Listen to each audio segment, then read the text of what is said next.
Just for a moment, think about a time when you experienced the combination of awe and humility. It may have been a time when you were watching a wonderful sunset, or perhaps seeing Usain Bolt do that crazy thing of winning the 100 and 200 meters for the third time at the Olympic Games. It may be that time when you held your newly born child in your arms for the first time, or were just looking at a great work of art. A short while ago, I visited the magnificent Van Gogh Museum in Amsterdam, and for a few hours, I was just flooded with awe and humility by the grand genius, troubled genius of that artist. This is one of the things that we look at in business. As I have grown and worked with business leaders throughout time, I have learned to look at organizations, governments, political parties with a sense of awe and humility, because it is just so complicated.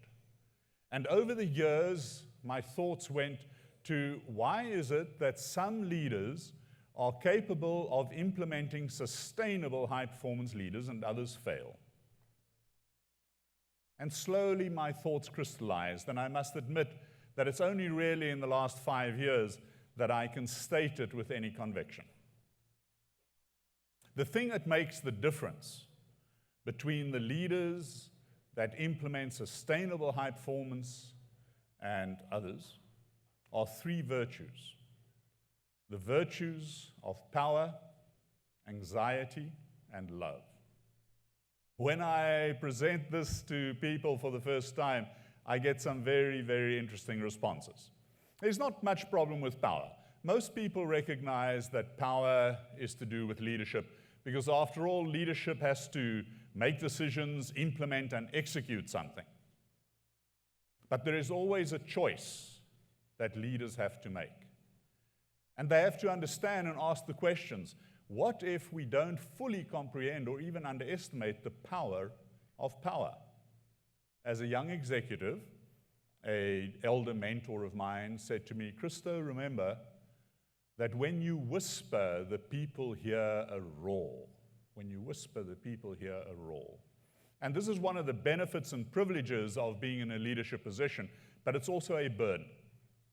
Because we have to choose. Do I use my power in ways that create domination and subordination? Or do I use my power in ways that uplift people, that creates energy, commitment, and conviction?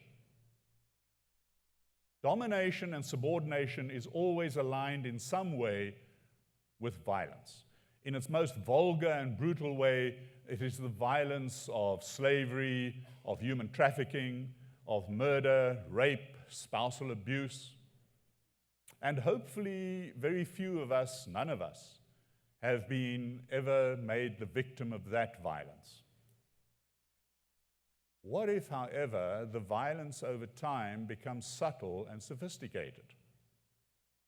Some time back, a colleague and I were presenting the results of a company culture survey to the CEO and the executives of that company, and the results weren't very flattering. There were many signs of forms of violence.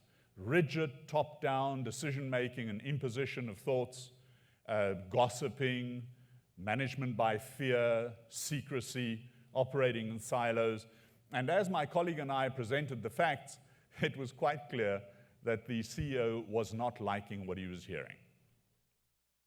And towards the end of the presentation, the CEO also wore spectacles. He did this. And he looked around the room at a group of very, very powerful senior executives, and he said, are there any other questions? And with that single gesture, he bludgeoned that room into silence. It is silence. It is the type of violence that you and I have probably been exposed to quite a great deal. Unfortunately, there was a different form of violence in the room that day, and that is the violence of silence. And this we all have experienced. It is when we see something, hear something, and people do not take a stance if they disagree with it. It's a challenge that I would pose to every one of us in the room, you and I. How often do we perhaps make ourselves guilty of that form of violence? I know I do. It's a daily struggle. However, when we get to the power of sustainable high-performance leadership, it uplifts people to their highest potential. It's the driving force of creativity and energy and entrepreneurship. One of the very best CEOs that I ever worked with is a man called Leon. And Leon had a very interesting habit. When, as a team, we had been arguing about a tough issue, and eventually after hours and sometimes even over a series of weeks, we had come to a decision, then Leon would have this habit of saying, good, now for the next half an hour or hour, I want us to discuss why we should reject the decision we've just reached. I want to know why we must not accept it. At one stage, I asked Leon about this, and his answer was both simple and profound. He said, Christo, you know what? If we don't make sure that every bit of disagreement has been voiced, and if we haven't given people that maybe don't even understand it the space in which they can say, I actually disagree, then we would not have the power to execute the decision we have made. What Leon understood is that part of creating sustainable high-performance leadership is collaboration. It's hunting the no. It's giving people the space to be able to disagree. It is welcoming in the diversity and the perspectives of other people. Because if we don't do that, we can't make choices, we can't make decisions, and we can't execute them as we have to with leaders. But that process in its own right creates anxiety. The well-known philosopher Søren Kierkegaard from Denmark, he understood this all too well, and he illustrates it through a personal story. He was wandering around in an unfamiliar forest when he came upon a clearing, and in this clearing there were several pathways out of the clearing. And faced with these various options, Kierkegaard was suddenly paralyzed mentally and emotionally with the choices that he could make, because he realized whichever path he took, he would never know what lay in the direction of the paths that he didn't take. Now, this isn't the anxiety that is often associated with depression and suicidal feelings. It's the anxiety of being alive. It's the anxiety of having to make choices and decide what am I going to do and what I'm not going to do.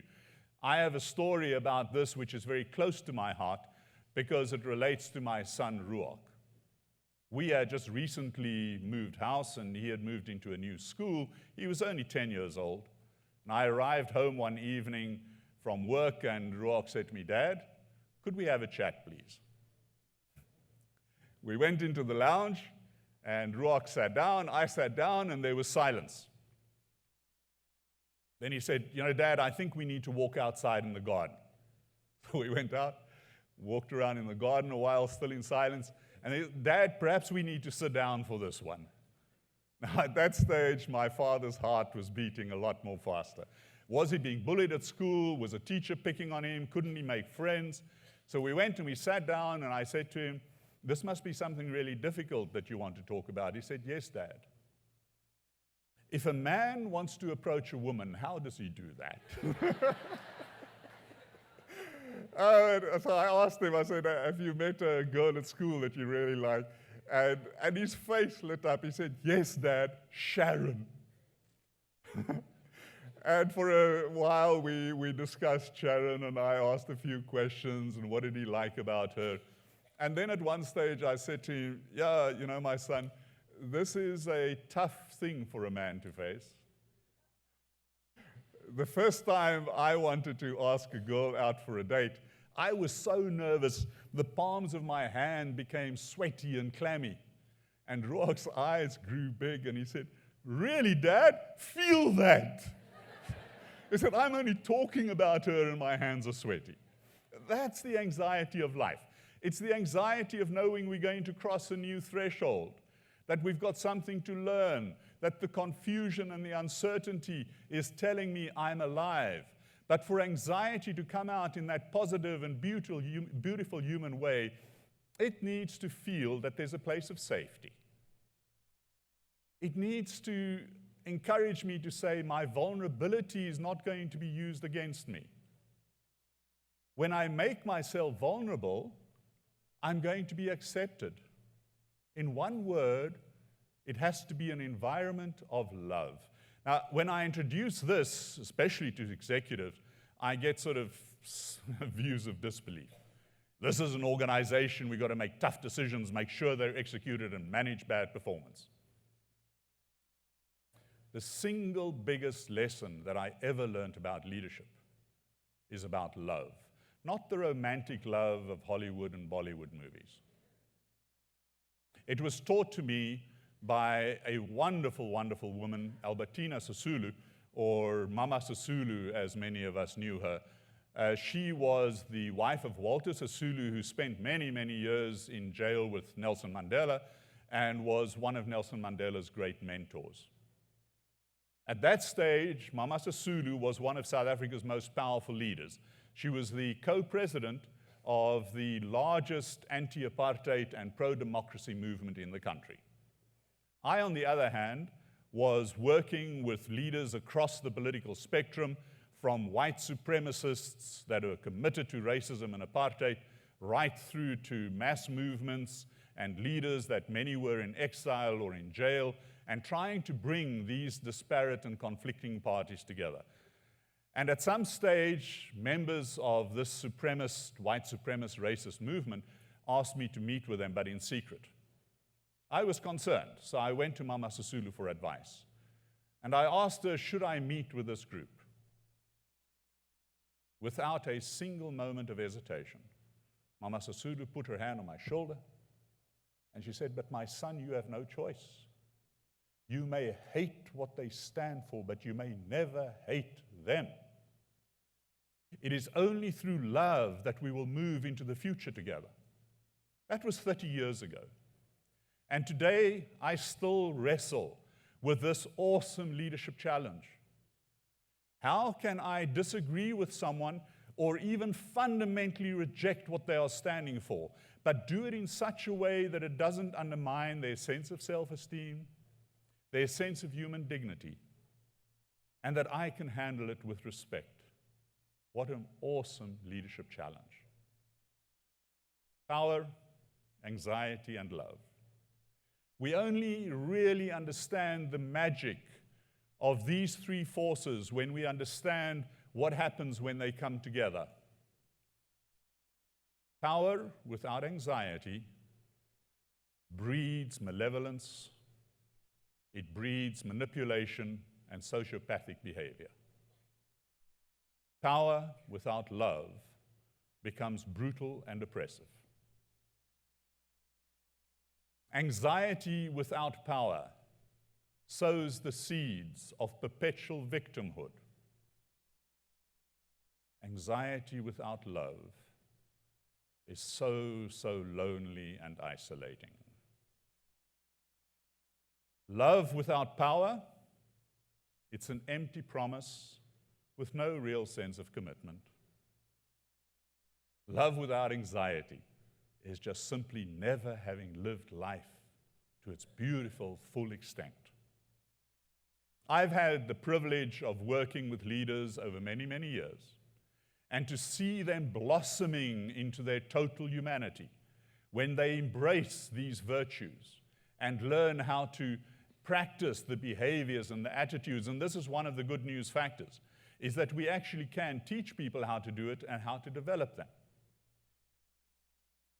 And this is the challenge. What could occur if every one of us in this room, you and I, put power, anxiety, and love at the core of our being to influence and determine how we feel, how we think, and how we act? I have a dream, and that is that we can turn this into a center point of developing the leaders of today and the leaders of tomorrow. Just imagine the energy, the creativity, the sustainable leadership that we could cultivate then. That, for me, is a really exciting challenge.